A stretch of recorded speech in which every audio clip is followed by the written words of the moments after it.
ladies and gentlemen, and welcome back. Welcome to the... No, it's welcome back. Yeah, that's true. It's been a while. To DLOpinions. This is the end of the year, Game of the Year podcast. I'm Brian Best, and as always... I don't even get my introduction anymore. I am the villainous Adam Gayton, and we are live from hell. Because, you know, that whole apocalypse thing, right? You know, We're now stuck in this place. Now, there are some rules. We are live from hell because, you know, who's going to check? It's true. Doesn't matter. True. This may be a recording on YouTube, but no, this is live. Trust me. Just trust me. This is our Game of the Year podcast where we're going to go through our kind of favorite games that we've played this year. Now, that's a very important caveat. This isn't like a general overarching, like all the games that came out this year. We're only reviewing the games that we actually played this year. Because we don't have monies. So don't expect to see things like Dishonored on here or some other games that may be in your top 10 or other people's top 10s. Yeah, we're Xbox guys, admittedly. So Xbox and PC. Yeah. And mobile game. But, yeah, anyways. But, you know, we're not talking about Farmville. Screw Facebook games. Well, let's get right into it. We're going to go individually, personal list, and then we'll come up with a downloadable opinions, top game of the year between us. And so, well, Adam, do you want to go first? Or? I might as well, because, you know, best comes first now. We're going against the grain. The best isn't getting saved for last. It's true. My top 5 was rather interesting, because it kept constantly switching when I tried to put this list together, because it's like, I played a lot of stuff, but a lot of it I didn't play very long. So the criteria I had to go with is that it had to be a game that I actually spent a good deal of time with. Yeah. I can't just say, oh, you know, this game I'm going to put up there just because it was 2 hours that I've really enjoyed. No, it has to be a game that I've played a considerable bit of time with. Yeah.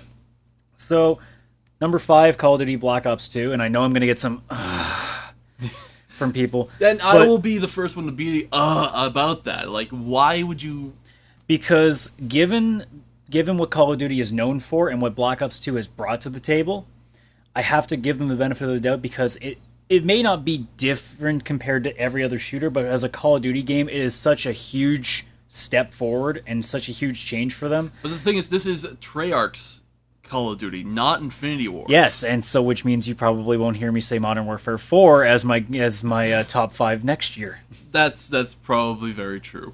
And if anybody thinks it's going to be something other than Modern Warfare 4, no. Anyway, number 4. Call of Duty 4, Modern Warfare 4. Is that going to be like a little weird? Well, I think at that point it'd be Call of Duty 10 by technicality now. Yeah. It's just don't even try to think about it.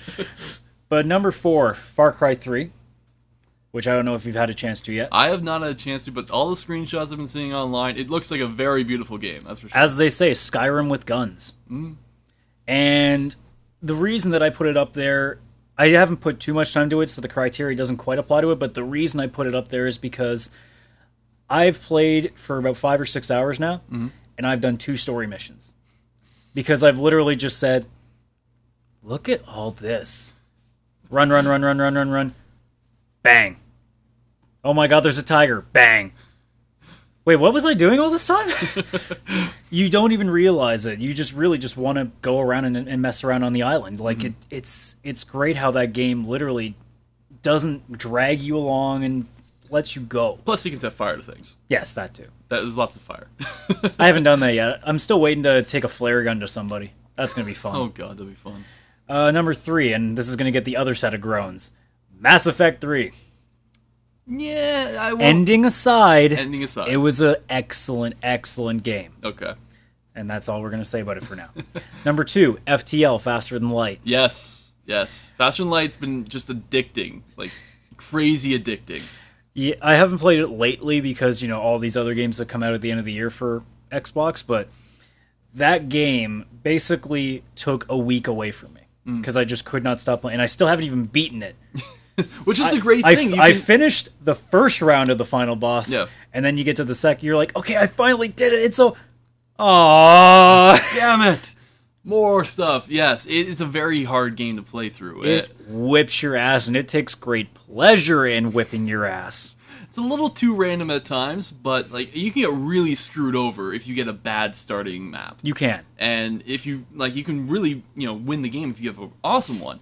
But it's just It's something that could be fixed maybe in later versions of the game, or something if an FTL2 came out. The thing is, though, is I'm not so sure that it would benefit that if it did, because that's kind of how the series is, like, these series of games are meant to be. These rogue-like games are meant to be really challenging. I mean, sure, some of it is based on luck. Yeah. However, I feel that that's kind of what makes it a real experience, because life is all about luck. Yeah.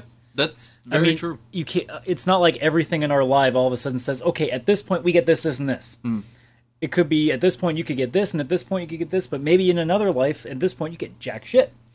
So, no, I understand that, and I think one thing I expect from FTL is more ships. I want more ships to play with. I think they actually have started adding a couple. I think they have put an expansion on it that has, I think, 2 more. I'm not sure. But last but not least, and I think this might just get some groans from people, but my number one game is the Xbox version of Minecraft. Yep, the XBLA. And I know people are saying, but it's already been out. It came out in May for Xbox this year. I did not play the PC version. So this was completely brand new to me, and I have put in almost 500 hours into that game, and that fits that criteria I set up pretty nicely. Well, it's one of the most successful games on the Xbox Live Arcade. I think it is. Well, yeah. Because I think it's past at least 3 million. That probably makes it the most top-selling game on Xbox Live Arcade. So it's a fun game. It's addicting. And you know what? The thing is, having it on a console and then having a very structured way of having multiplayer put in makes the game easier to play. I mean, sure, it's only up to 8. But I mean, not everybody has 8 people playing at the same time. Like when at the peak we were filling up the server, but now it's like there's usually 2 or 3 if we're getting it, and that alone is a good enough experience. Yeah, and it's a fun time. And it's almost like having a chat room but with a little bit of a mini game to it. Yeah, because we don't spend like most of it going questing in Warcraft or something like that. It's like literally we're just it's just like, shits hey, and giggles. Let's build like a mine track that goes 500 meters and not try to kill each other during it. Or get killed. Or have a creeper blow up half the track. Well, anyways, I'm going to do my list, I guess. The top 5 for me. And I've got a lot of similar ones. Mass Effect 3 is on my list. Just because, I mean, it's an overarching... It's a great game. It's like just a great series just in general. Where, you have this kind of continuation of a story... That's been going on for, 4 years? Since 2007, 2006? Around that, yep. Around that time. And I've just recently been going back and playing through the first one and the second one, and like right back to back. And it's just a very good story up until a point. And I think we'll get into that point later on in the show. Except when you screw up. I tried to do the same, and the reason I had to stop completely is because I forgot that in Mass Effect 2... when you are about to go to the collector base, if you keep doing missions after a certain point, then all your crew dies, and I'm like, I like Ken and Gabby and them. I'm like, no, Dr. Chakwas. So I'm like, I need to restart this game. And after playing like up to I think getting like Garrus and them, after that I was like, I don't want to do this all over again. Yeah, no, Mass Effect is just on the whole overall the game is like a AAA title, and it's going to live with us for like the rest of time. And I'm really excited to see what they do with a whole new version to it. Yeah, well, I can't wait to see what they do else with this universe, but I really want to just see in like 5 years down the road, maybe 10, an HD remake of these 3 games, and just like have this really cool experience to go play through. But otherwise, yeah, FTL is another one on there. Now, there's a couple of games that... Oh, and Minecraft too. But there are a couple of games that I want to just point out as, like... They're more indie, but they're definitely not on Adam's list. Because I'm not the Steam whore you are. Well, Kerbal Space Program is definitely not on Steam, and it's definitely still a beta. But it is addicting like Minecraft. It's basically you have a spaceship, you make it, you build it, you rocket it, and you send it off to different planets. It's gotten so huge lately that there's like an entire solar system you can go out and explore. And it's really, really cool. You can spend a lot of hours into it. And I can't wait to see where Kerbal Space Program goes to in the future. Space is becoming big again, and I like that. I'm really really happy about that. Yeah, it's pretty sweet. As much as nobody wants to admit, you should thank EA for that, because I think Mass Effect was the perpetrator. True. But Colonel Chris Hadfield has been doing a lot of stuff on Reddit, getting a lot of more people looking at Milton space. represent. Yes, Yes, that's true. Hometown representation there. That Canadian astronaut. Yes. But other ones like the mod for Half-Life 2, Black Mesa, came out this year. And that was a really cool new take to Half-Life. Like, holy crap, the whole first mission, like I'm going to call it mission because it's the first part of the storyline of Half-Life. It's just such a really cool experience. The guys the entire team, the community that made this mod, spent so much time redesigning the game. It's not a remake, not a cut-for-cut, remake of the original game. It is an entirely new game that makes the story of Gordon Freeman just that much more epic. I swear, every time I always keep trying to want to say Morgan Freeman, and I keep having to reverse it. I'm like, no, Gordon. And I think Assassin's Creed deserves to be on this list, but not just Assassin's Creed 3. Assassin's Creed Revelations also came out at the beginning of 2012. And I think between the two games, they actually make one game of the year. Like, there's some really cool elements in Assassin's Creed 3, like the ship battles, the weather, the some of the cool, like... I like the new setting, too, of being in, revolutionary America. But it's still, Assassin's Creed Revelations was just kind of fun, and you had all those buildings to jump on top of. Assassin's Creed really deserves to be in an urban environment, not in a kind of tundra forest. And then there's some other things. I mean, Ezio's story really gets long in the tooth. The plot can sometimes be as bad as Metal Gear Solid, but overall, I think between the two games, I think it's it deserves to be on a go-get list somewhere. Okay, so I guess with that, I think if we're going to give it our one that we put at the top of the pedestal, there's three names because we've repeated three, and that's Minecraft, FTL, and Mass Effect 3. I will say just overall as a fun game. Actually, I'm going to give it to none of them. I'm going to give it to Saints Row the Third.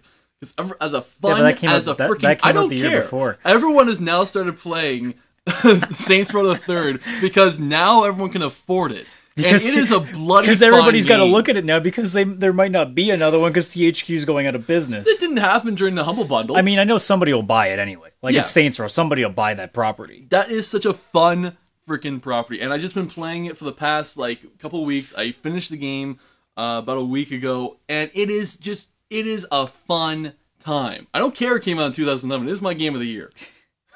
So for everyone who knows it, it's Minecraft for the Xbox. Minecraft, probably FTL, and then Mass Effect 3. I mean, it depends on which side you're playing. Like, I think if we're talking like Xbox overall, I know people would be like, Halo. No, sorry.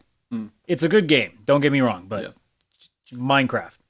Yeah, Minecraft is... It's the most accessible. Yeah, it's the most accessible. And Halo has its good points and its bad points. I mean, if you don't like shooters, then you're not going to like Halo. And Halo is just, it's too... Like Minecraft, you can pretty much build anything in it. Mm-hmm. I mean, I didn't really enjoy Halo as much as I did Minecraft, or that I did with Mass Effect 3.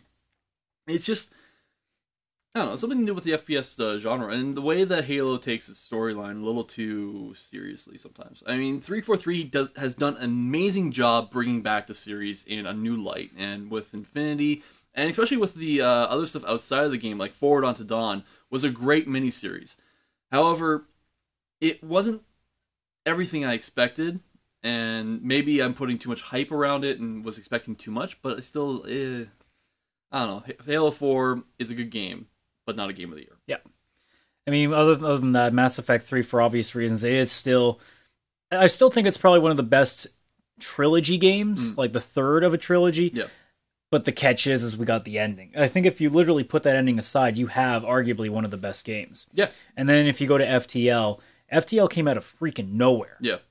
And I mean, that's something we'll talk about later because at the end of this, we're going to give our top 5 stories of the year. Mm-hmm. And one of it's going to be having partially to do with FTL. So we'll get to that later. Yeah. So I think we're good with that. If we want to, because we can't put something, I think if we want to put something at the top, I think it would be Minecraft. But I mean, we'll put Minecraft, FTL, and Mass Effect 3 as like the 3 you just can't go wrong with. Yeah, not in 2012, you can't go wrong with that. But I mean, for games that you probably picked up this year, Saints Row the Third is definitely by far the funnest experience you're going to have on PC, Xbox, or PlayStation 3.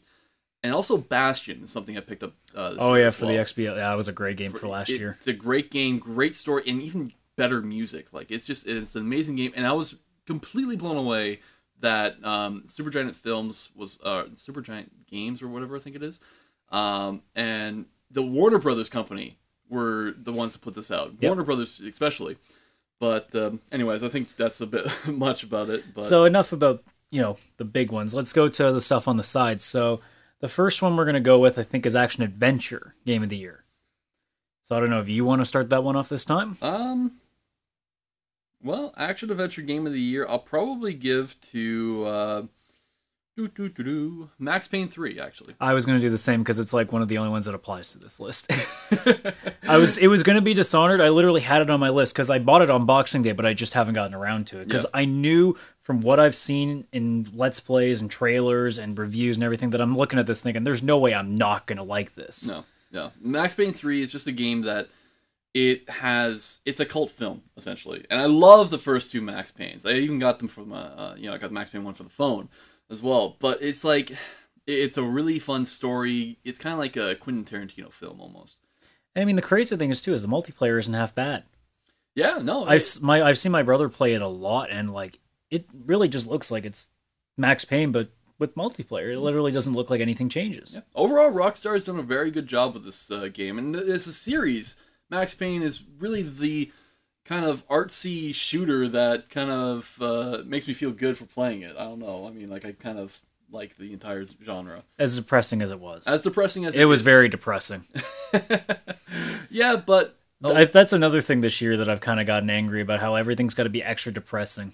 Yeah, and end of the like, world. even Mass Effect 3 was really depressing. Well, okay, it had to be depressing just because of the storyline. But, like, more just because the kid was the big thing about it. Okay, yeah, that didn't have to be there. Anyways, moving on. Fighting game of the year, you're pretty much exempt from because I don't think you played them. I have no fighting games. Honestly, I can't get into a fighting There were two games I only played this year, and that was Skullgirls for the XBLA and Persona 4 Arena. And everybody knows how much I love Persona 4 if you listen to one of our other podcasts where I basically spend 10 minutes going absolutely batshit crazy about it. Well, I do have a fighting game, and I'll let you finish before we... But, I mean, what people will say, too, is, like, it's hard to get into it because the subject matter is based off of a PlayStation 2 JRPG. Here's the thing, though. If you take the story mode aside, if you just don't play, but you just play just versus, it is such a well-structured, fairly balanced, and just unbelievably good-looking and fun game. Like, what were some of the other ones this year? Tekken Tag Tournament. Tekken's really lost its juice. Dead or Alive 5. We're not counting breast physics as a game, so that can get skipped. Has there been a Soul Calibur game this year? Not this year, no. And what was one of the other ones? Oh yeah, Street Fighter X Tekken. Well, anything Capcom makes fighting game wise, people just get mad at. So I'm not stupid enough to even try to talk about it. Okay, my fighting game of the year, Lollipop Chainsaw. If you want to count it like that, I guess we can. Well, I mean, it's a slashing game, but to be honest, it's the closest thing to fighting I could think of. We'll have to give him that one. Yay! Racing game of the year, I went off the board on this one because people are probably thinking, oh, it must have been Forza Horizon, right? Because, it's the driving simulator, the best one out there. No, my vote goes to Trials Evolution. Yeah. And people are probably sitting there thinking, that's not a racing game. I'm like, well, the multiplayer has racing elements, but I mean, you're still going against the clock. Yeah. And doing in the physics stuff, like I'll never finish any Trials game because I suck at the hardest tracks. It's just like me go to the same part 50 times, going no, reset, no, damn it. It's like it's I mean, it's a 3D take on the games that we used to play in Flash with all those physics and stuff, which like that. I sucked at too. Yeah, it's a very fun game. I only recently played the demo about a week ago or so. And it was just addicting. It was fun. It was even with the little side like game, and this is probably the game for user generated content. I don't know if anybody watches the Rooster Teeth channel, the guys who do Red versus Blue. They have had so many trials files, which is what they call. They just take like their favorite user created track from that week, and just some of the stuff that people pop out is just ridiculous. Like somebody made a Portal track for it. Somebody's made Mario tracks for it. Somebody's made like Jurassic Park stuff. It's insane the stuff people come up with on that thing. Oh yeah, no, people have even made like horror like first person games in that game. That's kind of crazy. It's really weird. It doesn't really scare you that much, but it's still like it's almost like how Little Big Planet gives you like such a great amount of tools to just make anything. Yeah. Yeah, And the fact that a motorcycle game has caused people to bring out some of these things is just phenomenal. well, we've talked about the mod community before, and like just in general, modders that go above and beyond just blow you away sometimes with the stuff they can create. And I mean, like we talked about Black Mesa in our Game of the Year list, but like, I mean, Trials, other games like Little Big Planet, and Minecraft. I mean, there's just so many cool things that people have and use. Shh. Phone. That's what you get for doing this on a phone. I got a laptop next to me. I don't got no problems. I've got like a massive phone now. I got rid of my iPhone for a Galaxy Note 2. It's like it's a big phone. I like. It's an absurdly big phone. I'm not gonna lie. I would not like that phone. Ladies are always saying that about me. I don't know why. Okay. Anyway, role-playing game of the year. Role-playing Mass game- Effect 3, hands down. Yeah. Mainly because I haven't played PC. I know people are thinking Guild Wars 2 or Mists of Pandaria or Torchlight 2, but I'm not a PC gamer, so it doesn't apply to me. That's the thing. I am a PC gamer, and I will say, like, Torchlight 2 is fun, except I don't like the Diablo game. Like, just in general, I mean... Also, yeah, no Diablo 3, because, you know, there's that rage, too. Well, I never liked Diablo, just in general, mainly because I never really had a group of friends that would, like, I'd be able to play it at the same level anyways. And so, as I never really got into it, and then when I saw, like, Diablo 3, and I played Diablo 2, and then I got the Torchlight as a gift on Steam, I never really got into it. It's just something to do with, like, the weird, like, not weird, but, like, the questing style of the game. I don't like it. MMOs are just really hard to get into if you're not staying dedicated to it. Well, that's the thing. It's not an MMO, but it has the MMO qualities Yes. of it. And it's not easy to get into. I mean, it's like with Borderlands 2 on the same thing where you talk about, you know, not being around the same level. Yeah. Because I work, my job has me working 10.5-hour shifts, you know, every time I'm working. So it's hard to kind of keep putting enough time into it to keep going. And when that game came out, you know, I kept up originally, but when you're trying to balance that, you're trying to balance a job, you're trying to balance other games that you want to play. And life. And I'm trying to play with some friends, but I'm like 10, 15 levels above or below them. It doesn't work. No. And I mean, Borderlands does do some level adjusting, from what I know. And, you know, the thing is, it still doesn't feel right, because you're not, like, they may be the same experience level and you may be able to do the same damage as them, but they, since playing so much more of the game, they have so much more experience, and they're able to do more things. Yeah, that's all I gotta say for role-playing. I mean, Mass Effect 3 I will give the nod to, just because as a role-playing game, it's the only thing I can think of, unless you allow me to include, like, Dawn Guard and other Skyrim DLC that's come out I this will year. put Final Fantasy 13-2 as a special mention, just because it made me hate 13 less, because Lightning wasn't in it as much. Okay, I can give. But it's a special mention. It's not. No, this is not anything. Don't get me wrong. It's good. Yeah, but it's nowhere near great. It's still terrible. Shooting. I still put Black Ops 2, and some people will give me flack for that, but I think it's still the most fun I've had playing a shooter, and because of the changes it's made, because it is Treyarch, I do think it's a much better improvement. And with all the other games, I know a lot of people are thinking, oh, Borderlands. Borderlands still... Yeah, it's great. I mean, it's good. Don't get me wrong, it's a great game. I still have the same problem with Borderlands 2 as I did with the original. I get bored of it quickly. Yeah. Because it's a lot of grinding. Yeah. And I never, like, to be honest, I never really beat Borderlands because of that. But in terms of shooters for me this year, to be honest, there really wasn't anything else I played more in the shooting department than Battlefield 3.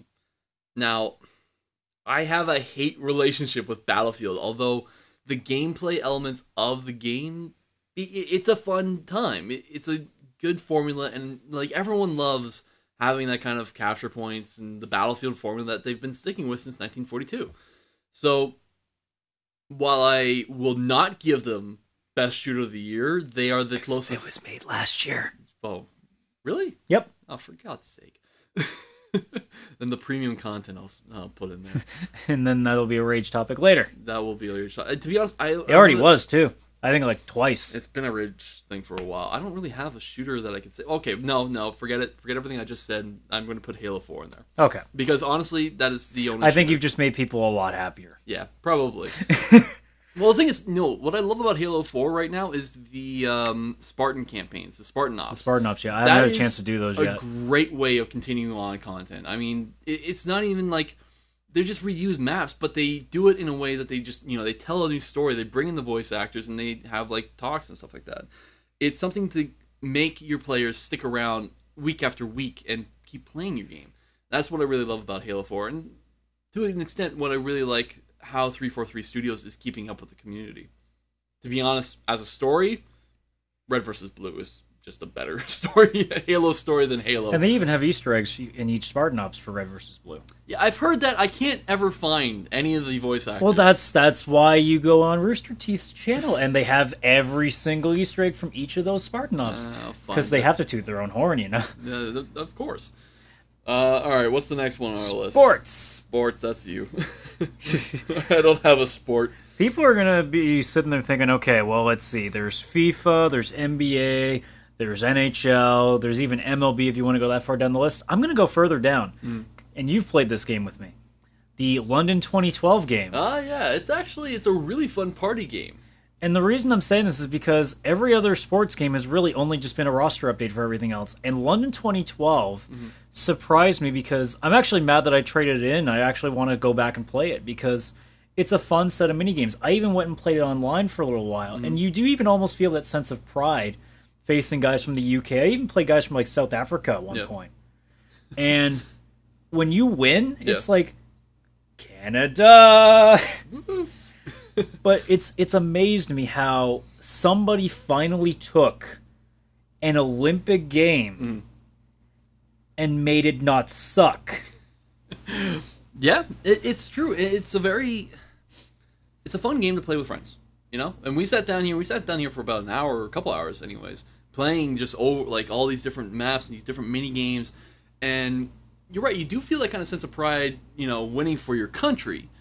But also, you feel like you've actually, learned a little bit more about the Olympics, seen a bit more, and actually, I mean, as a sports game, it's the only thing that's really unique. It makes me wish that archery got shown on TV more often when they were on. I want that paddle boating thing. Man, that was cool. What, the kayaking? The kayaking stuff. That was okay, you fail so often in the game, but it's actually pretty cool seeing a man-made water rapids. Yeah.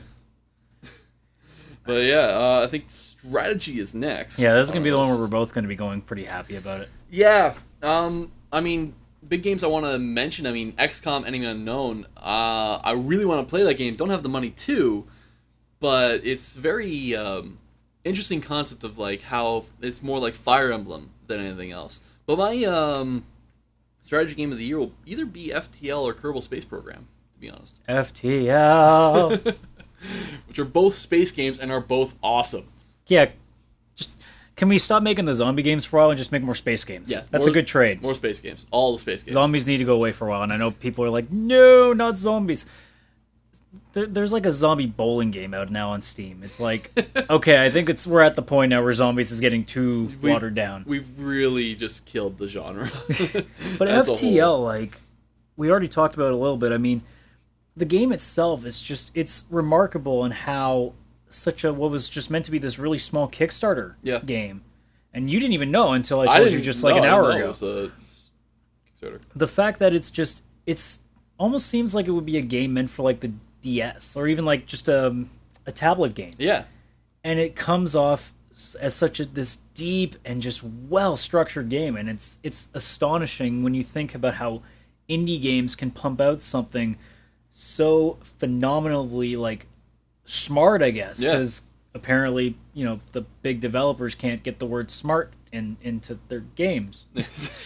That's true. And you know what, Kickstarter is brought about okay, we'll get into that a little bit later, but the fact that they were able to get this kind of money and be able to put this game out and then have this kind of since we're talking about it on this show, it's a great game, it's a great experience. Like I said, it's a little ridiculously hard at times, but you're not going to have, as a strategy game, it's a really fun game for the amount of money that you'd be paying for it. Mm-hmm.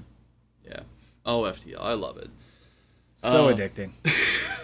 So, the most anticipated game of next year. Nope, we have one more. Wait, we do? Best multiplayer. Oh, best multiplayer. Okay, I think that's hands down going to be Minecraft for the XBLA. Yep, we're done. No more explanation needed. But now, most anticipated game of 2013. I actually have a list of things I'm really looking forward to. I was going to say, I had a good idea of which game you were going to pick. I was going to say you'd be going batshit for BioShock Infinite. Yes, BioShock Infinite will be my, like, I everything I'm seeing of BioShock, everything I'm hearing from the development side of things with Rational Games and a community base around it. If this game is not made of gold, then I'm just going to be so disappointed. But everything we've been seeing, it looks amazing.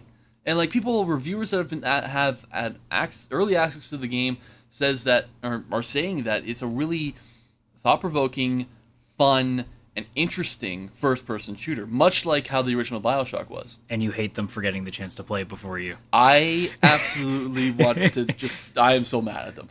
But it's supposed to come out Q2 of 2013 at some point. It was supposed to be on my birthday, and I was depressed that they got pushed back. You know what? But I'm happy Irrational's taking their time, because... I'm not. That was going to be the best birthday present ever.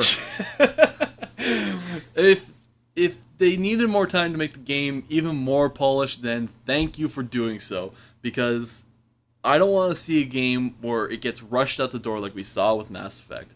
And this is a game that people are really looking forward to. But other than that, I mean, like, there's a bunch of games that are coming out this year that are... or maybe coming out this year. I mean, we know the one that everybody's going to be waiting for is Grand Theft Auto 5.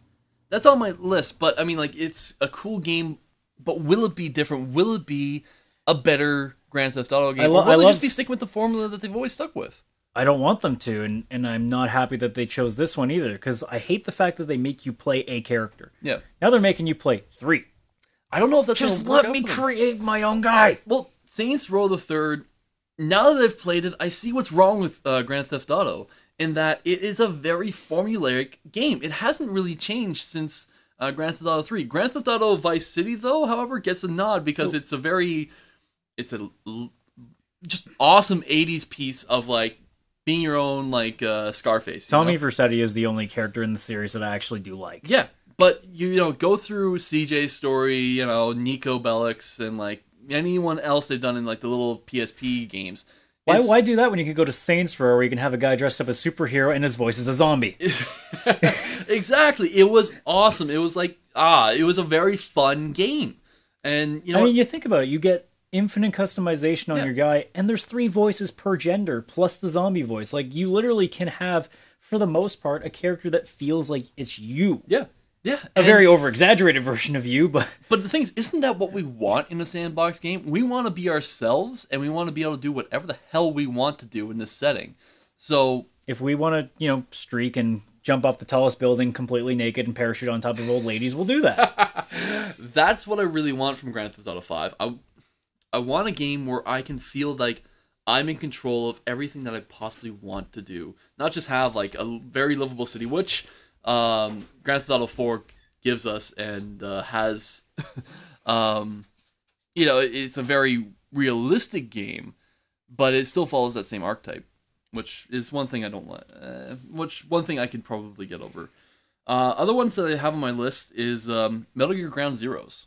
Mm-hmm. Or the what was the name of that one I showed you that everybody was claiming was going to be the new one? Well, Watch Dogs is going to be, like, the thing to watch out for. That was my and most anticipated game. Absolutely. Because that game literally, it made my eyes pop out of my head when I saw that live at E3. Everything at E3. You couldn't believe it when I showed it to you after. Well, I mean, yeah. Well, the thing is, Ubisoft had the best press announcement this year. And, like, blew away Microsoft, blew away Sony, and forget Wii. Well, to be fair, nobody else really tried this year. They did an awesome job, and the 2 hosts who are just realized now is Lana Kane from Archer and Toboscus. Yeah, Toboscus. It was a really fun press release, and Watch Dogs is going to be a very interesting game, and it's really the only thing cool I to see what fear is that because it looks so good now, I'm afraid that what the actual finished product is not going to be remotely the same. Yeah. Yeah. Because they really only did show us like 5 minutes, and like it's a new game, like a brand new IP. Yeah. So it's hard to tell whether it will stick to that formula or if they'll have to change something along the way, because you never know. With this kind of like crazy concept they have, we don't know if they can fit that into a long extended game. Well, this is the point though. I mean, like, we're seeing what is possible on next generation hardware. And we're also seeing what the peak of what this generation's hardware can do. With BioShock Infinite and Grand Theft Auto 5, these will be like the last titles for the Xbox 360 and PS3. Like that last AAA stuff. Watch Dogs and Metal Gear Solid Ground Zeroes, these have to be on next gen consoles. And they look amazing. And if what they've done between cutscene and actual gameplay, Metal Gear Ground Zeroes, we're getting into that uncanny valley point where things just look freaking amazing. Dun, dun, dun, dun, dun, dun, dun, dun, dun. Yeah. I can't wait for that. I can't wait to do that, just to be like, I don't want to do this mission right now. Call in the chopper. Dun, dun, dun, dun, dun. Flight of the Valkyries comes in. It's going to be 2013 will be a very interesting time, especially when we get to May, when E3 comes around. I want to see what Sony does. I want to see what Microsoft does for their next. Well, we know they're generation. going to announce them. They have to announce. If they don't do their own separate ones beforehand, they have to announce them by the E3. Yes, and I mean it'll be interesting. The most interesting hardware, to come out will be Microsoft's, because we don't know what they're going to do for hardware medium anymore. Because we do know dual layer DVDs are not cutting it for Microsoft. They have to go something else, and I cannot see them, going over to Sony and being like, hey, give us your Blu-ray technology in order to do it. Now, granted, Microsoft still does have connections with Toshiba, so they could get HD DVD back as a medium for their games. But will they? Will they not? Will they go direct download? These are all the big questions that we're going to have to look at in E3 and be like, what is going to happen to this industry if, say, one of the biggest competitors goes completely direct download? Which will suck. Because ISPs will not want to support that. Well, we'll get into that with the stories of the year with Steambox. But what else do we have on the list? Well, we go into our achievements now, our special awards. So, our special awards. First one I have is Best Graphics. I have Halo 4 on that list. I'll have to say Halo 4 as well. No, actually, I'll say Assassin's Creed 3 as probably the best graphics overall. I mean, Halo 4 uses a lot of CG cutscenes, like pre-rendered cutscenes, which look absolutely amazing, don't get me wrong. But Assassin's Creed 3 only has about 2 or 3 pre-rendered cutscenes, and everything else is done on the in-game engine, and it does look pretty nice. I really enjoyed it. I had fun with it. Good job. Okay. Best music, Journey. And people were thinking, oh, that's a PS3 title. I haven't played the game. Let's let that known. But when I heard the soundtrack got nominated for a Grammy, I had to listen. And it's just unbelievable. I haven't listened to anything from Journey, to be honest. But from what I understand, it probably is. And I can understand why it creates the mood and the experience that it does. But is that music or is that sound design? No, that's definitely music. Okay. No, it was the actual score that got the nomination. No, I understand. Okay, you. Well, best music I'll probably give to not gonna be Mass Effect, but it'd probably be Halo 4, to be honest, because it's one of the ones that I actually went out and bought for my on my iTunes account. So 117 is probably the best song in there, and it's just an 8-minute, really good gym music. That's what I use. But a special mention, we got to put in Minecraft music with C411 or whatever that band is that makes the music discs. No, they're so funny. Just these little 8-bit songs. Anyway, sound design. Far Cry 3. The reason I put it up there too is because that game is the first game in a long time that's forced me to turn the music off. Yeah? I will not listen to music playing Far Cry 3. Because that way I can hear the wildlife, I can hear every little bit of positioning of all the... Because I got these really awesome headphones from Turtle Beach now. Mm-hmm. And the sound quality is so good on them. And then the second I hear music in the background, it takes away from me knowing where everything is. Yeah.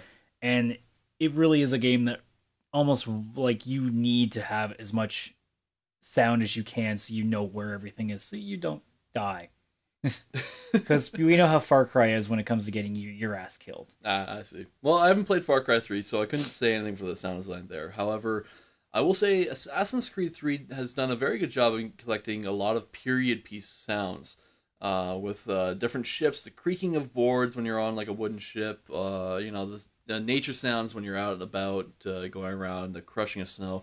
It's a really good. Someone spent a lot of time doing Foley and doing the sound for this. So I'll have to give Assassin's Creed that one. Okay. Best story. Can we all agree it's Mass Effect 3? Ha! Best story, yeah. I had Spec Ops The Line for this, and I told you the gist of how that story goes. And I have to... I won't spoil it, obviously, because I still want you guys to play that game and realize just how ingenious that story is. How it's directed towards the player, and how it's just such a reality of what war really, truly is. Yeah. I will definitely say Spec Ops The Line should be the game of the year for stories. However, I've never played it, and so I can't really say that. To be honest, I don't really know of a game this year that I actually really felt compelled the story was just that good. Mass Effect 3, I was going to say, I would still say Mass Effect 3 just up until the end. But the thing is, even the ending has to be considered when you talk about the story, in which case, I felt really let down. I mean, granted, it is an ending, but it's done in such a terrible way that it ruins the rest of the game, and in a sense, ruins the rest of the trilogy, I feel. Anyways, moving on from that, Max Payne 3 might be my story of the year for an odd reason, just because it's the only thing I can think of that I've played that doesn't make me want to turn off the game and just cry in the corner. Even though it's depressing. Let's just say that depression is apparently really good for stories this year. Apparently. We don't like being happy. No, we do not. Except when we play Minecraft, then I'm very happy. Best new character. Tiny Tina from Borderlands 2. Tiny Tina. Oh, man. If anyone's played Borderlands 2, you know exactly what it is. Like this 13-year-old pyromaniac explosion crazy girl who has, I swear to God, it sounds like someone who'd be a voice of like an Animaniac. It's just ridiculous how the first mission you get, you have to retrieve these 2 missiles for her, and she calls them her badonkadonks. Oh wow, I need to play Borderlands 2. She is the most, like, I think I might have shown you clips from her, I'm not sure, but like she is the most entertaining character I have seen in a long, long time. And I say entertaining because I mean like legitimately made me smile and laugh my ass off. I see. Well, I'm trying to think of characters that I've actually really enjoyed this past year that are brand new. To be honest, I don't really... kind of never really thought about this. Who would I give it to? Well, it's like Mass Effect.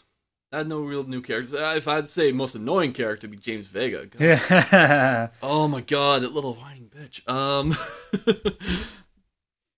But yeah, no. When it comes to we have that later. We have our underachievers at the end. He's gonna get it. So we got our answer later. But to be honest, foreshadowing. The most exciting characters I've played, and it's not even from a game from this year. It's Bastion, which I only played back in November. And the kid, the narrator, all the characters within that game are very interesting. They've got a whole storyline that makes you feel something for it, and it's told in a very unique way, obviously. So to be fair, then, if you don't have something that's brand new to this year, is there just a character in a game that you've played this year that you enjoyed more than anyone? So we could be talking Assassin's Creed 3 or Max Payne 3 or whatever else. To be honest, Connor I hate. Yeah, nobody seems to like Connor, apparently. Max Payne's probably going to get this too. Okay. The best male voice acting this year, and this is a no-brainer again, and most people who have played Far Cry 3 will agree. Michael Mando, who does Voss. Everybody, it was either thinking Handsome Jack or Voss for Villain of the Year this year. And I originally would have put Handsome Jack in because he's such a witty, funny, entertaining villain. Yeah. But Voss, he's just so freaking creepy. Like, you literally look like if you were in front of him, you would piss yourself just by hearing him say one word, because he's just that scary and frightening. Jeez. Man, Best male actor will probably be Mark Meer for all the stuff in Mass Effect 3. So, Okay. Female voice actor, I have Jen Taylor for Cortana in Halo 4. yeah, I'll have to give her Cortana as well. really, She's actually Cortana really got stepped up this year. Yeah, she brought up the emotional craziness with Cortana. They also stepped up her breast, but that's another story. 343. Best DLC, I got the Necromancer pack for Borderlands 2, which for most people who haven't played Borderlands, it's basically I don't know, I think she's like 15 or 16-year-old girl, but she has a claptrap called Death Trap that she runs around this giant killer robot that pretty much does all the work for you, and it's entertaining as shit. You're just like, I'm in trouble. Boom. And you just stand there with like a sniper rifle or whatever in the back, just be like, and you get like 2 kills, and he's got like 20, and you still get the same experience. That's a cheating way, but it's fun. Yeah, that's true.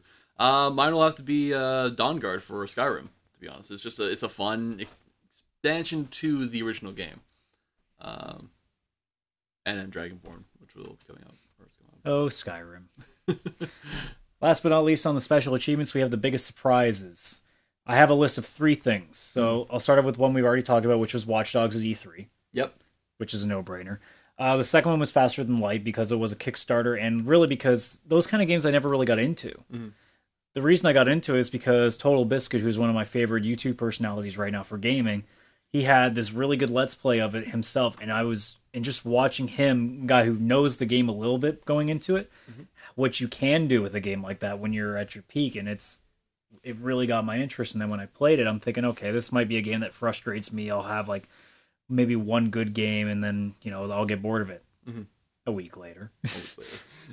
Last but not least, and it's gonna make a couple people angry, is Final Fantasy 13 too. Yep. I know it's gonna make you angry. I dislike the entire Final Fantasy series because of that game now. But I played it because I can't help myself. I'm like an EA fan. I'm a sucker. But I don't know if I'll play the third. I'm not sure if I'm going to play Lightning Returns just because it's Lightning. Sarah and Noel were very good new additions. Sarah finally getting a chance to shine because I thought that she didn't get enough airtime because she was frozen in crystal the entire time in 13. Yep. I absolutely adore Mog as much as a lot of people seem to hate him because he's squeaky. Final Fantasy 13, I don't know what it is with Square and Squeaky. What characters like Vanille? What is it with Square in just going away and just stabbing the entire genre that they've created over the past couple of years? Have you seen the story that they're pretty much convinced that if they have another failure like 14, they're done. Like the company itself is done. No, it can't be. Given the success of Deus Ex: Human Revolution, they can't be done. But like the amount of resources that they put into 14, like if they make a huge colossal fuck up like that, yeah. No, they have to come up with... They have to go back to basics. I mean, they have a cash cow sitting in their, development vault that they can use. About it. It was their 25th anniversary of the original this year. Well, why didn't they think of putting out either this big compilation or having a game ready for the anniversary that would be old school? I mean, Capcom half-assed Mega Man and just put out that fan-made Mega Man vs. Street Fighter. I think Square is just... They really need to go back to the first 10 games. Here's an idea. Why don't we go back to the way it was where you level up and these are the skills you get? Yeah. I missed that. You guys still did it in Kingdom Hearts. Why'd you stop it in the game that you're good at making? I enjoy Final Fantasy on the phone, like Final Fantasy 1 or in Final Fantasy 2. And 3 is even out on mobile. I think they need to go back to that kind of formula where it's just like, you have a turn-based strategy game as opposed to a weird kind of like things are fastly moving and let's be honest. Since they have their engine, their graphics engine, all they want to do it's almost seemed like they want to make movies. If you want to do that, make your movie, but make a game. Yeah. Make a game, not a movie in a game. Yeah. Well, I mean, it looks good. Just make us a story that we can actually give us a main character that we don't want to stab every 2 minutes. You know what they should do? They really should just go back, do not an HD re-release, but remake Final Fantasy VII. Just give those fans what they want. For the love of God, I have never played the game, and I really hate you Final Fantasy VII fans, For the love of God, just give them the goddamn game. Yeah, just shut them up, please. But I mean, like, with characters, how Lightning was such a depressive, like, brooding bitch. They were all depressing. Like Cloud, too. They were all depressing. No. Hope, Snow. Oh, you mean in 13, yeah. In 13, everyone, except for Vanille. It was weird, because in 13, too, Yeah, Hope grows up. Like, he actually has a set of balls. Hope is a badass, yeah. He has a set. Well, he's not like badass. I'm on a motorcycle killing guys left and right. More But badass. he actually doesn't cry every 2 seconds. Oh my god! I hated that game because everyone. The was only just, two that I really enjoyed in the original was Fang and Vanille. Yeah.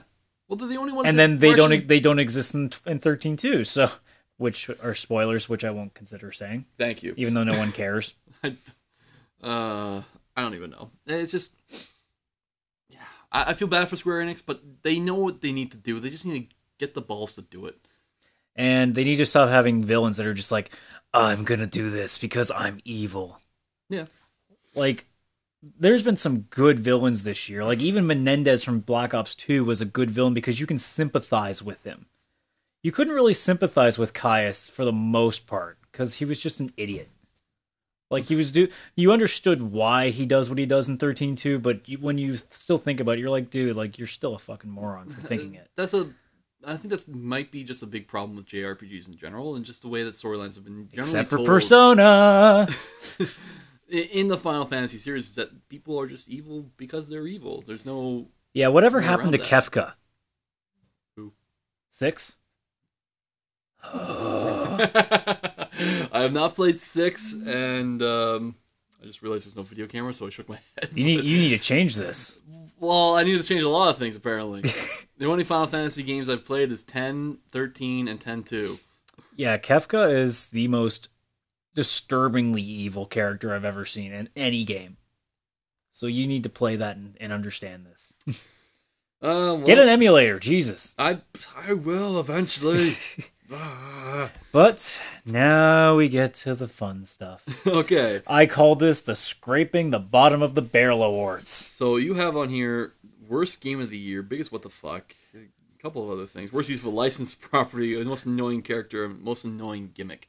Yep. So let's start off with worst game of the year. Steel Battalion Heavy Armor for the Kinect. Oh my god, yes. That is a terrible game. Jimquisition, or Jim Sterling from Destructoid, for anyone who knows him, he put that as his top game too because it literally was a game that was defective and should have been recalled because it straight up doesn't work. Yeah. He was telling at the Escapist Expo this year how he couldn't even get past the tutorial where somebody was throwing an apple at him and he had to raise his hand to catch it, and he would just be doing this over and over and it would not have him catch the apple. When that can't work, yeah, and you're supposed to be able to switch from spots in the tank, you're supposed to took the periscope down, but instead you'll hit this switch instead. You want to throw a grenade that just got lobbed out of it, but instead you're just switching between all the other gadgets in there. It's like, if that doesn't work, yeah, why is the game getting released for full price? It shouldn't have been released, and to be honest, that is a really big not fault. Or if anything, they should have at least brought out controller accessibility for it. Yeah, there should have been something. I mean, the Kinect I don't know why they didn't think of that. Why didn't they think at some point, maybe somebody doesn't want to play the game with the Kinect, but it's an interesting game enough that somebody would want to use a controller for it. Well, the thing is, it tarnished the entire image of Steel Battalion. Steel Battalion has always been that thing where you buy like a $300 controller and you drive a tank. You do not play a tank. You drive it. You are the tank. You are the tank. Like, it is... I feel very upset for that entire name... or that entire franchise, because now it's going to always be compared back to this Kinect game that was terrible. Great idea in theory. However, the Kinect has serious limitations when it comes to detecting very subtle movements. It's sad that the only Kinect games that I've really played for more than 30 minutes has been the 2 Kinect sports games. The Kinect is much better peripheral for like utilities. Actually, I've been using it in school where you can actually do things on a computer as opposed to playing a game with it. I don't know. Kinect is a whole other rant, and probably going to be my biggest gimmick of the year, to be honest. So is Steel Battalion your worst game too? Final Fantasy 13 from 2011. We'll just say that he thinks the second one is just by proxy, guilty by association. Guilty by association. Now, worst game of the year, probably. That I actually paid money for. That's what you really gotta think. Which one did you throw in the trash? Which ones have I just been like, oh god, I hate this game? Yeah, to be honest, I will have to say that will probably be it. Just I haven't played it, but there's no game that I can think of, that I've paid money for that is an absolute terrible. Because for the most part, we're smart about the games we buy. We know what we're gonna actually enjoy. Yeah, that is true. Just in my case, Steel Battalion. The thing is, not one of them. I bought so many games on Steam this year that have come out in 2010 and 2011 that, it's just like, I have to consider, like, have I played any games that have been out this year? Which I have, but, I mean, yeah, worst game of the year will have to be Steel Battalion. So, biggest what the fuck. That's a no-brainer. Ending to Mass Effect 3. That is a big what the fuck. I mean, seriously, how could you not take the same amount of time with this ending that needs to be, like a massively freaking awesome ending? Like what they did with Mass Effect 2 was a great ending. It had closure, it had beginning, it had all the kind of stuff, and it was intricate. Like, everything you've done up until that point had a place. This was, let's tally the amount of score you have as you played the game, all the missions you've done, give you really nothing except for maybe a brief cutscene with different fleets that you've gotten, and then just go out of town and play this really, not boring, but just damn set piece. It's just one little thing. There could have been some really nice elements to this game. There's just... The ending makes me want to just throw fireballs at everything. But remember, there are only allowed to be 3 colors. Green, red, or blue. I don't understand why they chose that kind of way. They had the same choice system in Mass Effect 2, while being subtle, like the choice between whether you blow up the collector's base or you destroy the collector or keep the collector's base. Either way, ended in an explosion that you had to get away from. It was a linear path that you had all these things to the game. I really just wish they spent a lot more time giving us one ending that had all the choices that we made in the game.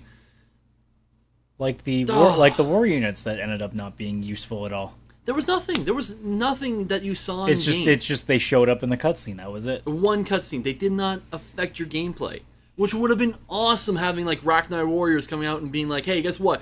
Boom! Fuck you, stupid sovereign shit." Or even it would have been. I would love to have seen the cutscene where you collected the least amount of war assets possible. And it's died. So it's just the Normandy and like 2 ships next to it. And the game just ends. The Reapers just go, ha. It's like, have you ever seen the Family Guy Star Wars episodes? Which ones? I think it might have been the last one that they did, where it's the one guy that comes up and just on his own in front of all the starships go, okay guys, get ready to get dacked, and they just shoot him. Yeah. It'll be like that. Doc's got this. That was the first one. That was Blue Harvest.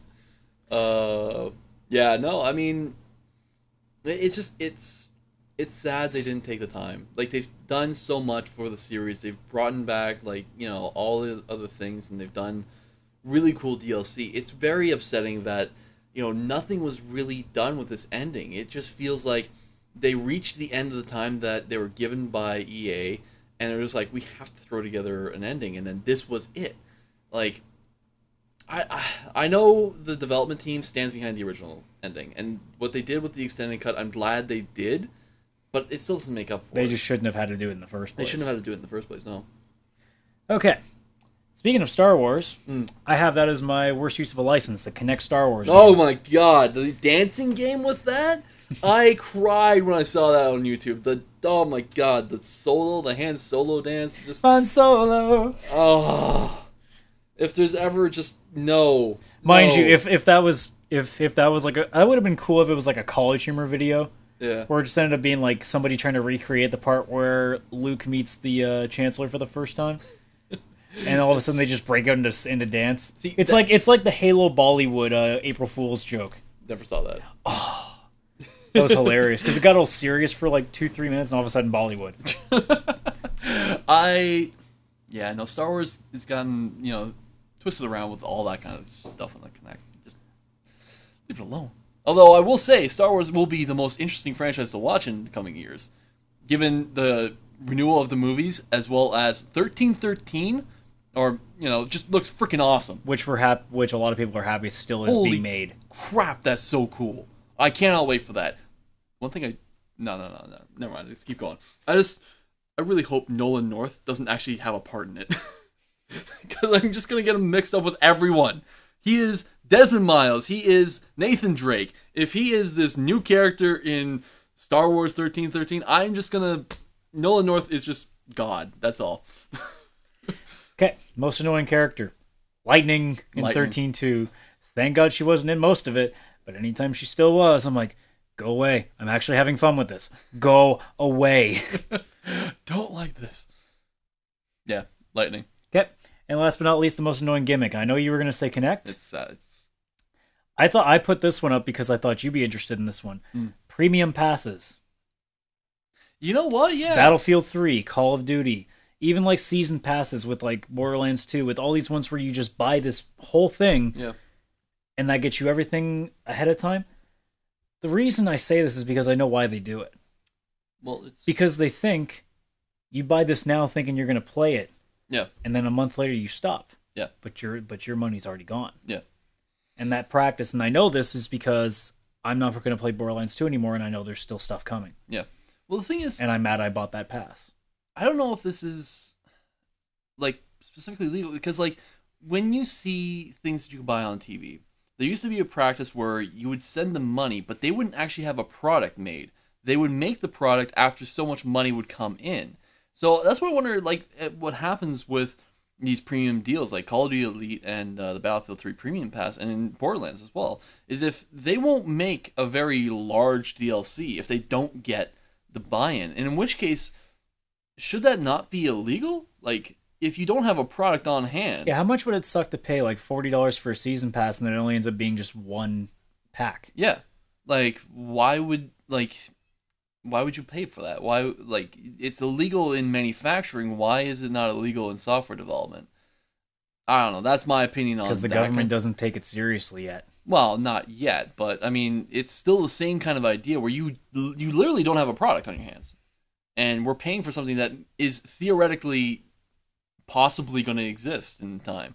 I don't know. It's a bad idea to have, and it's a really bad gimmick that it's been getting a lot of push for this year. Okay.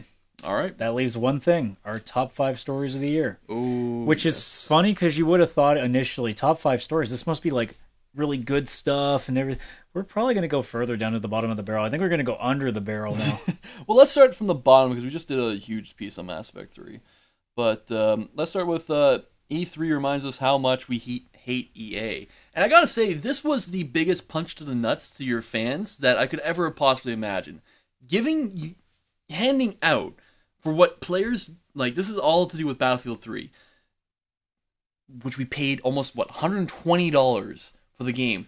And then now providing new players a $60 game with everything, like, all the premium value, all the stuff that we had to pay so much money for. Like, holy shit, I am not going to buy Battlefield 4 until at least, like, 6 months to a year until I hear if there's a premium value pack, and then if there's actually going to be one, I'm not going to buy it until you put out the goddamn premium pack. And there's also the fact that they didn't even mention Mass Effect 3 once, that entire press conference. Well, even though it was right in the middle of that controversy. Yeah. They just completely just bypassed it, didn't even acknowledge the fact that there was that whole thing. And they were just like, okay, yeah, we'll do something, we'll help you out. They could at least, tell your fans that, yes, we really do care about what you think, and we want to provide you with a story and a game that you're going to love and cherish for the rest of your life. But no, EA is just like, we want money. Remember, number 1 most evil corporation in all of America. That's true. And second Bank of America. Let that one sink in for a while. I don't know. I mean, I can't fault EA for wanting to make profit. That's business's number 1 concern, to make money. However, I can fault them on how they treat their customers. And this way, it's just it's not just rude. It's just, it hurts. It makes me feel like I don't want to be a part of, like, anything that you do. Not to mention Origin. Like, god damn it, suck it up and go with Steam. There was on the Escapist, they had at their expo this year, they had a panel with Yahtzee and Jim Sterling from Jimquisition and Destructoid called The Hour of Love. That would be pretty funny. Where they weren't allowed to say bad things. They were given a topic usually by the fans, and they had to say only good things about it. So somebody popped up Origin. Yahtzee's excuse was that it's good that there's somebody other than Valve that couldn't turn into an evil dictator. That was the only thing he could come up with. Jim said, 5 years ago that the CEO of EA had said the $60 price limit is too much for games. And then 4 years later, Origin came out, and now they have full control of it. Yeah. And games are still $60. No. What it was is he said 4 years down the road it needed to change from the $60 price point. So 5 years later, they're still charging. So he's like, I'm glad that Origin has just proved that I am smart and I know more than everyone else. That's the gist of Origin. That is Origin. I don't know. I don't know. EA has just been a very angry subject for us this year. Battlefield in particular. And you know what? Just another thing on Battlefield. Why the...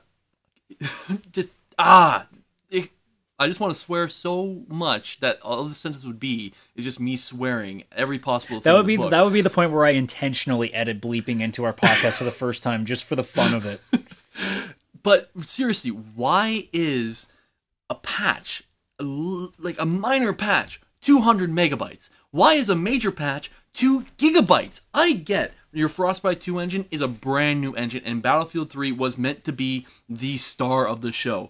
But why do you insist that we have all these major patches for all your stupid graphical glitches? Make a goddamn good game first and make your freaking engine amazing. And don't make these stupid things. It takes a day for me to download any of these stupid patches that they come out with. For those of you keeping score at home, 2.2 gigabytes is usually the size of a game on demand on Xbox. Like, seriously, my Xbox is nothing but stupid Battlefield 3 and Halo 4. Like, I don't have a 250 gigabyte hard drive. I do. You do. I don't. This is a freaking killer for my stupid game, and I can't wait for my friends to get over this stupid Battlefield 3 so I can play some stupid better game that's just better. I was going to say, Amzel was playing Call of Duty, but I'm sure you guys wouldn't want to switch to that, so... You can put a freaking bleep right here about that. Oh, man, You guys could all defect and we could play Far Cry 3, but... That's probably better. But let's move on to another story, shall we? Are you sure you don't get anything else you want to scream at? I will scream and I want to move on to something happier. I want to move on to Steam and Valve and the happy, hopefully, utopia that they will bring us into in the coming years with a possible Steam box. Now, everyone started getting crazy rumor happy when they announced they're going to start making their games available for Linux. And everyone's thinking, well, if they're making stuff for Linux, that means they have open hardware. If they have open hardware, they don't have to pay. They can make their own stuff. And then it's just like, everyone started getting on the rumor mill about that. And then the VGAs, or sorry, not even before the VGAs, but Gavin Newell, when Windows 8 was being like in their release candidate stage, came out and said, this is going to be a terrible thing for games. And he's just like, we should be moving on and going, either using Windows 7 as just a system, or using a altogether different system for playing PC games. And everyone started thinking more. And then he finally came out and said it at the VGAs this year, where he said, yes, we're looking at making a Steam box. And it was just like, freaking A. And I forgot to mention, but like Steam Big Picture mode as well. And Greenlight. I mean, Steam is going to be that kind of franchise, or not franchise, that kind of company where we can see them making the jump to making a hardware, like an actual set-top box, which is awesome because it's been a triopoly for how many years now? Almost a decade. Actually, it's been a couple decades. A lot. Well, that's about it. Where it's always been Microsoft, it's always been Nintendo, and it's always been Sony. Valve gets in there and starts bringing out like the cheap games that we all been getting used to on Steam. Imagine going out and paying $2 and getting a 25-hour game experience. Well, you think about some of the prices on their sales this couple of weeks has been ridiculous. It's crazy. It is probably the biggest game library I've ever had. I've got like 100 games on there, and I've played most of them. I'm not playing Amnesia ever, but still, it's a great system. I can't wait to see if it does come out, and when it does come out, that it actually does only digital distribution.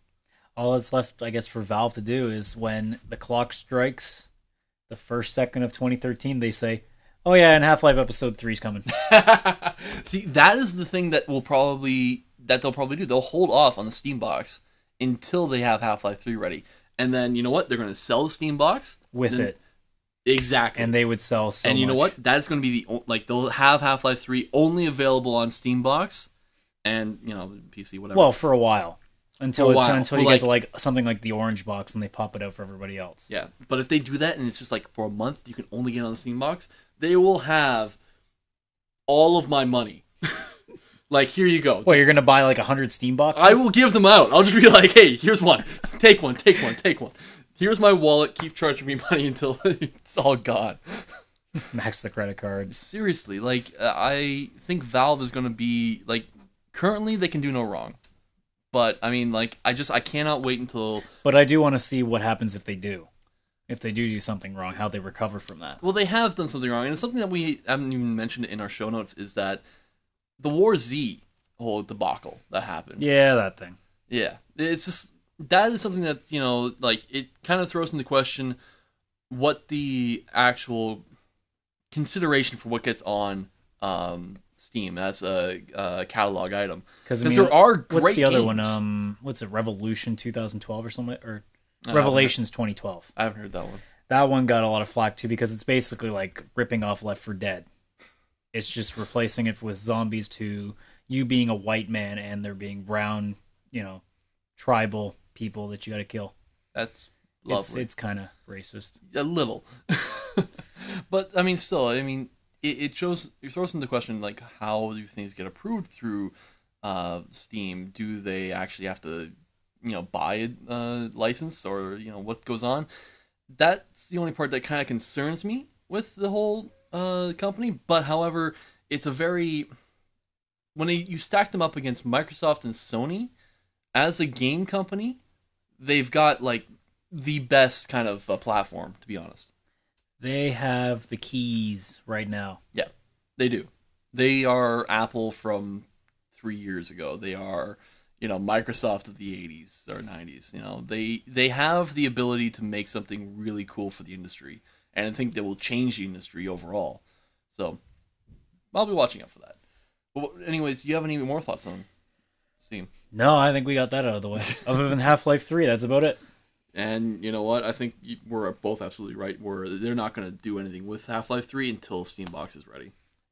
And it makes perfect sense for them to literally release it with the Steam Box as their market attraction. Well, speaking of other set-top boxes, Ouya and Kickstarter and all these other things that have gotten their start through crowdfunding. These are really, really cool ideas that are actually getting developed. I still can't believe this has happened to the extent that it has. Yeah. I mean, when it started with Tim Schafer's game, that was really the first big. It really hit it off when Kickstarter. Double Fine got in there. And once we started seeing the Ouya and the Oculus Rift, and FTL got its start in Kickstarter, and you sit there and think of the stuff that's being produced by it, you wonder, is this going to be? I mean, obviously, if EA tries to do something in Kickstarter, we'd just laugh at them. We'd actually say, no, you give us money. Yeah, that's true. No, no more. Paying so much money. But yeah, no. I mean, Kickstarter's brought in, these games that would never been funded. And one game that I've been, really watching in particular is a game called Republic. Yeah, I've heard about that. From a company called Camouflage. It's this game is very intricate. It's got a storyline. It's on a platform that looks like it's going to be really cool. I can't wait for it to come out. And, it got funded. It got $555,000. I mean, who would have said that a couple of years ago, that they'd be looking forward to a game that most people didn't know existed in the first place? Yeah, exactly. And from a developer that is completely unknown on a platform that is brand new. It's going to be done on mobile. Because, I mean, there's so many small games that ended up becoming huge. Minecraft, obviously. FTL is another. Mm-hmm. I mean, there's games like Terraria, which got really popular. And then, Blacklight Retribution, which is a free to play game, and there's all these just other games that have come out of nowhere. Yeah.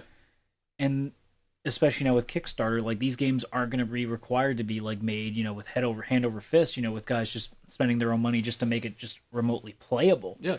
These things can now be paid for by fans to make legitimate. Yeah. And to make them actually work properly. Mm-hmm. I mean, there's big mainstream game developers that are going to Kickstarter and making stuff. Like obviously Tim Schafer, but Peter Molyneux has gone there, and Curiosity, I believe, was funded in part by Kickstarter, as well as his new game. Because nobody was going to Kickstarter a Fable game again. I like Peter because he has ideas of like how games could be, and like he just needs to find people to actually do it properly. But the thing is, I think he's getting to the point where his dreams will eventually become a reality. So, and when that happens, there's going to be some really kick-ass games. We just want it to happen sooner, so we stop paying $60 for a game that ends up being kind of bad. I enjoyed Fable 2. I didn't. What? The only one I enjoyed was the original. 2 and 3 I did not really enjoy. I played through them, but... But, I mean, it's a world game. Anyways, moving on. I mean, what else am I looking forward to? Oh, Unforgotten Realms actually has a new game coming out, eh? Yep. That was pretty crazy. Completely forgot about the entire series, and then, like, boom. New RPG. MMORPG at that. So, pretty crazy. It could fail. It's an MMO. It's possible.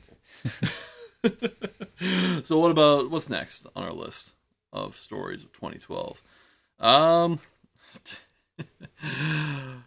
Biggest one, Mass Effect 3.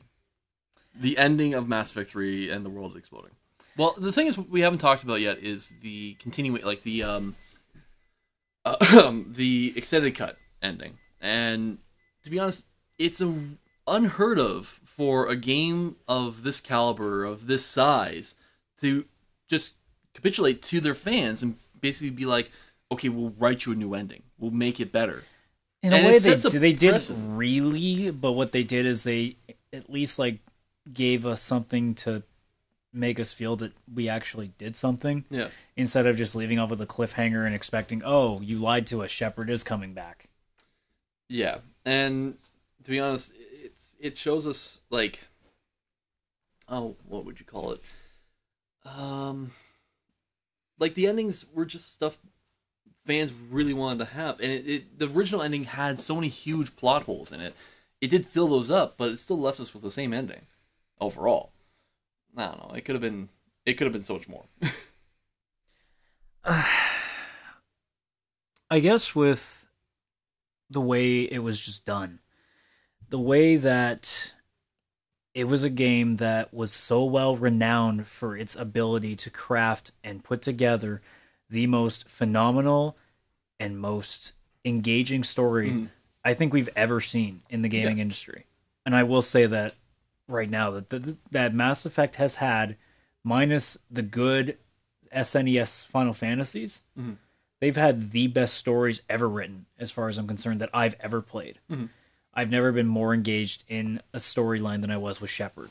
Absolutely. And for that game to end the way it did, well, regardless of getting the ending where he takes that breath after everything, it's still to the point where I went, you didn't answer a single question that it needed to be answered. And like they said, they're going to provide that through DLC, and Leviathan does. That's not good enough.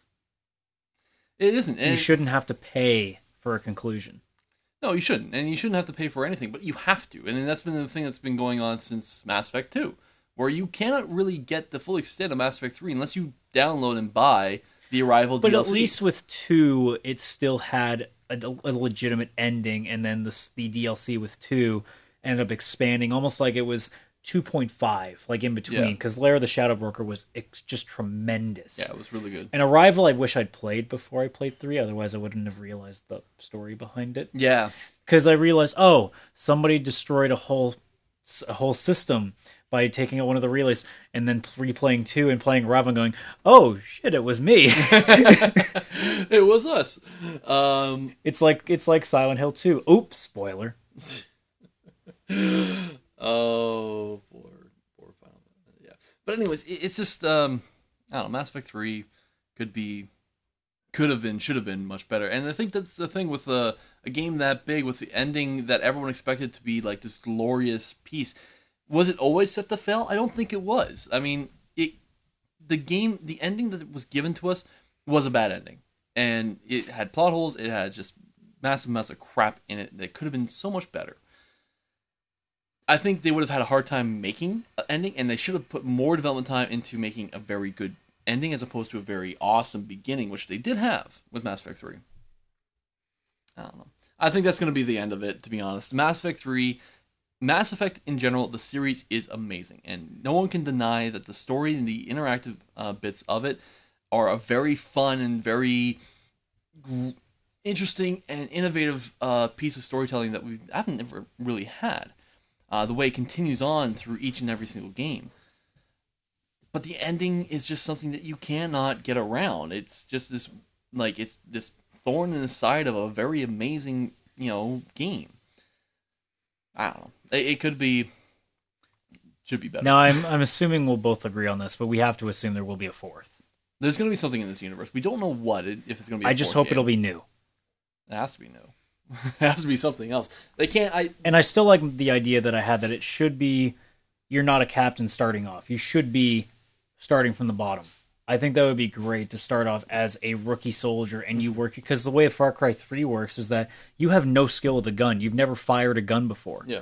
I think it would be amazing if it was like, even say a prequel in the series. So it was like the first times we were leaving Earth and starting to explore. Mm-hmm. That would be really cool if say, I'm just making a suggestion. Say the end of the first game is the first time we go to we reach the Citadel. Yeah, or it could be during the first Contact Wars, or even could be part of the stuff on Mars.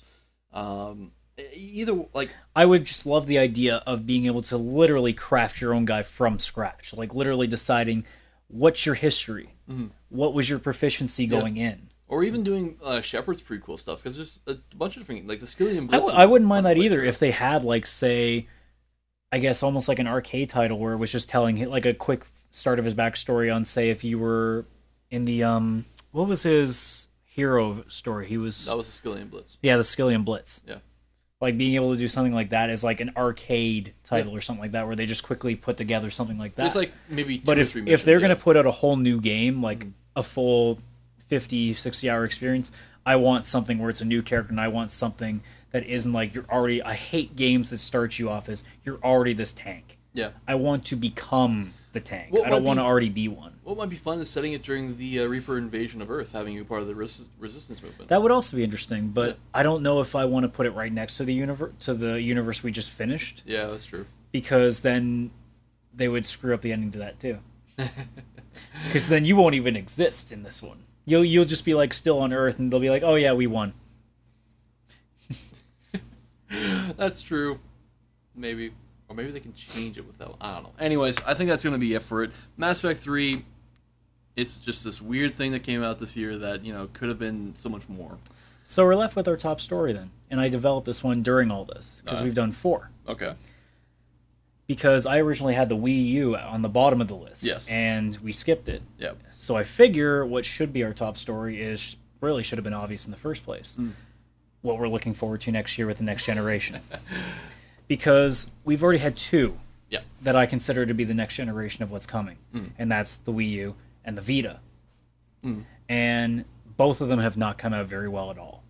The Vita has nothing for it still.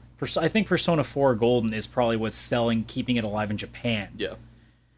And the Wii U has not really come out strong, as far as I'm concerned. Definitely not as strong as the original Wii was. And it should have really... They really should have had like more announced, at least, for it, instead of just Mario and a bunch of third-party titles that have already come out. The biggest problem that Nintendo had with the Wii U was there was no marketing in North America, from what I could tell, at least not in Canada. Where when we had the Wii, we had all these different things. Like we had the television commercials, we had radio commercials, but we had a very interesting online community about it too, where there was a sense of wonder about like having a fully motion-controlled enabled console, and like, and I mean, admittedly, so when the Wii was out, when I got the Wii, that was the first console I grabbed from this generation. Yeah, I enjoyed it when it first came out. Yeah, But the problem with Nintendo was that they just did not market it enough to the broad spectrum of gamers. It was solely directed towards the younger audience, the family audience. Well, the thing is, I don't think, like, when I think back to the original launch of the Wii, it was, they very much had, like, the hardcore gamers at heart still, but then they found this entirely new market of casual gamers that never bought games. And like, when they realized that it worked, when they it sold spammed like hotcakes, they went right after that. And you know what, I applaud them for going out there and getting. Well, yeah, they made a crap ton of money, so you can't really fault them for it. No, I can't. But the Wii U as a continuation of the console, yes, it's everything that we want as a hardcore gaming. Yes, it has the power to be just as good as the PS3 is. But they lost faith with all the hardcore gamers, and until they come out with a title that is solely for the Wii U, they won't move console. And with Zombie U apparently not being the greatest, it doesn't bode well as a first impression. But the thing is, does this equal out to be the Dreamcast for Nintendo? I don't see think it will. I think it'll still sell enough. And I think, especially in Japan, if the second they announce a Monster Hunter game for it or something like that, then they'll be fine. Well, they'll sell it enough there that it'll be able to stay going. Well, but if I really want to be personal with it, I think Nintendo should stop consoles after this and just make games. I absolutely agree. They have killer IPs like Mario, and I know it would be really sad because the NES, the Super Nintendo, the N64. I think they could still do handhelds. Handhelds is where they're still leading the market. I don't know if they can continue doing that. I don't think they can either, but I think if they had a choice between either of the two, I'd rather they stay with the handhelds because they're still doing really innovative things with it. But the thing is, it's not a viable market, like, for much more to continue on because of tablets becoming so much more cheap. Like, my phone, this Note 2 that is massive, cost me $150. Like, I mean, yeah, the phone costs like $500, but whatever, it's a subsidized price. The Nexus 7, the 4GB model, is only $150. It's getting to the point where these tablets have the same amount of power as the DS or 3DS, getting up to the PlayStation Vita. And we're still waiting on what the Surface can do. Don't don't hold your breath for the Surface. Well, it's running Windows 8 or whatever. Well, until you see the Surface Pro, Windows RT is not able to do the gaming stuff that you'll probably want to see. I mean, I have much higher hopes for the next version of Android to be that kind of like killer of the Game Boy than I do for Windows Surface. I mean, Windows Surface, don't get me wrong, is a very cool and interesting tablet. I think they can do a lot of cool things, and it's very easy to develop for. But as a gaming profile thing, it doesn't have... RT has too many problems with making the system work. Windows I thought it would have a great chance because it has that keyboard to it, and which would actually allow a little bit more control to it. The thing is, Windows Pro, from what I've seen, it's running an i7 or i5 processor. It should be able to run games you can run on your laptop. So you can play. You should probably be able to play StarCraft on a Windows Pro tablet, which will be really ridiculously interesting. I don't know. When it comes to the handheld development side, I don't think of Microsoft being in this market. Not right now. I don't. I see them like more capitalizing. Considering that Nintendo's really got what's left of it, and Sony has pretty much lost it. Well, look at what has come out recently for iOS and Android. I mean, the Grand Theft Auto 10th anniversary of not only 3, but Vice City as well. And they're the same games you got on the PS2. Like, right down to it. And if you get a controller input, or you're playing on one of the PlayStation verified phones with the actual analog sticks, then it is a fun game. It's playable. I don't think Nintendo can survive in this coming way where there's not enough room for them to make these small games that are just gimmicky that you can get easily on an iPhone experience. And we also have to wonder about Sony as well, because Sony's really losing a lot of money now. They're losing cash, but not as fast as like one would think. I think they have... Well, they also do have all the other things in the market that can keep them afloat. Yeah. It just depends on would they want to take the chance and keep the gaming running on it. I think they do want to keep consoles just because the PS3 is such a huge driver for their content. Like Sony BMG and Sony Pictures, they both depend on the PlayStation 3 for being there as... Well, Sony, especially Sony Pictures, as being their seller of Blu-ray. Because when you think about it, there is no better Blu-ray player than the PS3. There's no better seller of Blu-ray than the PS3. So I think they have to do something. Like, like they'll have to do something new with their next console, but I think marginally it's just going to be like they're going to have a crap ton more graphics capability than they already have. The cell processor inside the PS3 is already like ridiculously good, but now they're just going to have more of it. Unless they want to throw some kind of gimmick in the PS4, I don't know what that would be, but I think it's just going to be like this really cool, really beefy supercomputer. Okay. Well, I guess at this point, then I think it would be fair to say that if we're not counting Valve because we don't know what they can, what they're going to be able to do yet, Microsoft's probably the most safe. Microsoft will be the most interesting, and in fact, it'll probably be the most innovative company this year. And I say safe because they do have probably the best selection to be also a home entertainment system. Yeah. With what they have all together right now. They have the ability to get all the content creators on their system. Like, all the movie companies and all the music companies. And they're still adding apps. Like, yeah. It's ridiculous how much more stuff. What did they just get added? They added Crunchyroll, which is a big anime provider. Yep. They've added Now Cinema or Cinema Now, I think. Mm-hmm.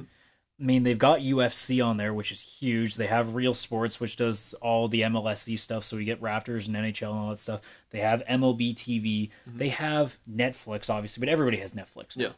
But, I mean, they have all these options, and it's still coming. Yep.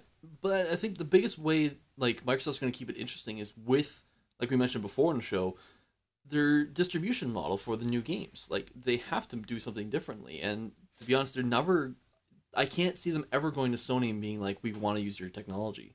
Just because it's just going to seem like, why don't we just buy a PS3? I can see them doing something different, and if it's digital distribution, which I think they're going to do, then it's just going to be a really big change. And it's going to be a really big challenge for a lot of people. Oh, it's going to be a massive challenge. But I think the internet's getting to the point where the ability to do it won't be as far of a stretch as it was maybe 7 years ago. I don't think it has anything to do with the ability to do it. It's the ability of people being able to afford it. Because getting bandwidth, space amounts for ISPs can be really expensive if you want to get a huge amount. And if you want to be a hardcore gamer and downloading a lot of games, and some games, if you install them on the hard drives, they're like 7, 8, 10 gigabytes. And not all of us can download, 10 games a month. Yeah. But then it creates a demand, and consumer demand for a better product will find ways of innovation. Like, look at Google Fiber in Kansas City. I mean, that is huge. I mean, there's no digital cap. You get like a gigabit per second. It's nuts. It's ridiculous. And if Google keeps pushing that kind of stuff out, then we're likely going to see that roll out across the United States. I just want those freaking glasses. Google glasses. That's another thing I'm looking forward to in 2013. Like, holy crap, that's a cool technology. What was it? I can't remember. I saw this on Twitter. It was like a list of like the 25 most amazing things we've done this year, and the glasses were included as one of those things. It's something that we are being able to do. Yeah. Well, the thing is, it's just gonna like take augmented reality to this ridiculous level, and when it comes out this year, I want to pick up a pair, and that's partly why I got an Android phone.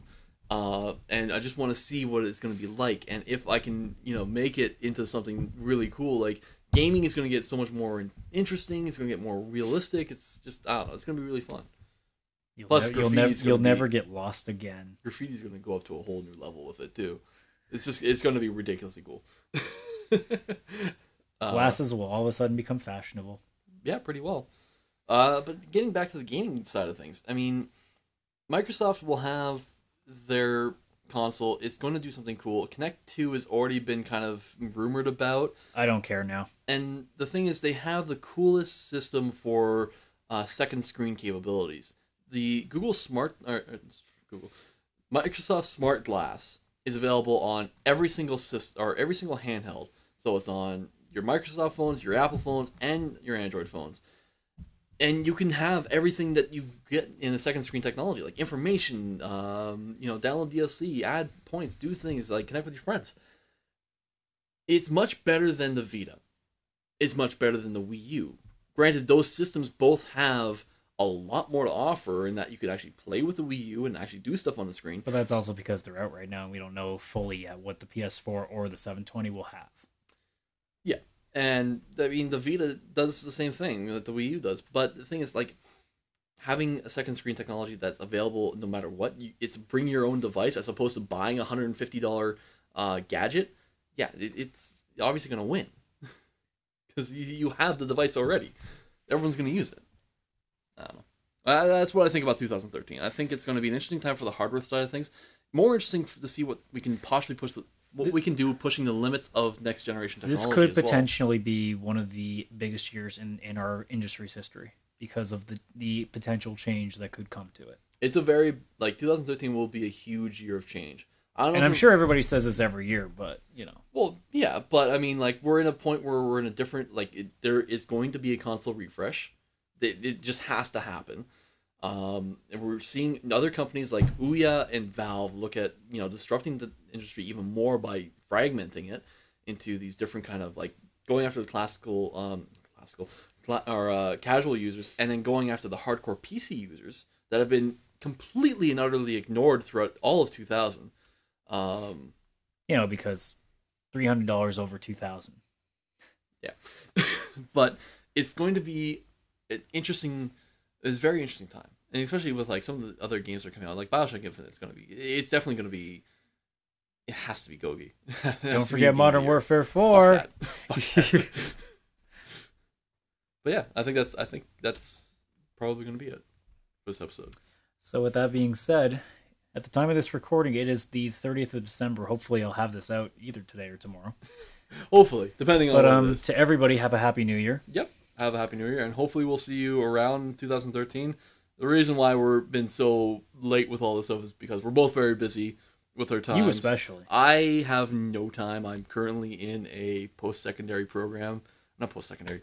Postgraduate program. Man, I'm smart, ain't I?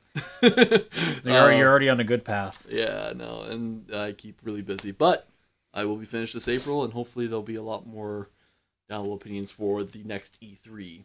Yeah, granted, it's going to be a relatively stale winter. Well, I think the next biggest thing that's coming out will be CES, and I believe the Tokyo Game Show is after E3. So CES will be the big thing. That's this year, this coming month. Should be somewhere near the end, I think. I mean, I'm pulling up the list of potential games coming up. Really, the only couple of legit games that are coming, it won't hit until about March if we're not counting the new Devil May Cry. I'm not. Because really, it's that and Lost Planet 3 and Dead Space 3. After that, Tomb Raider's in March. So is the new Gears of War and potentially BioShock, depending on what time they actually decide to release it. Yeah.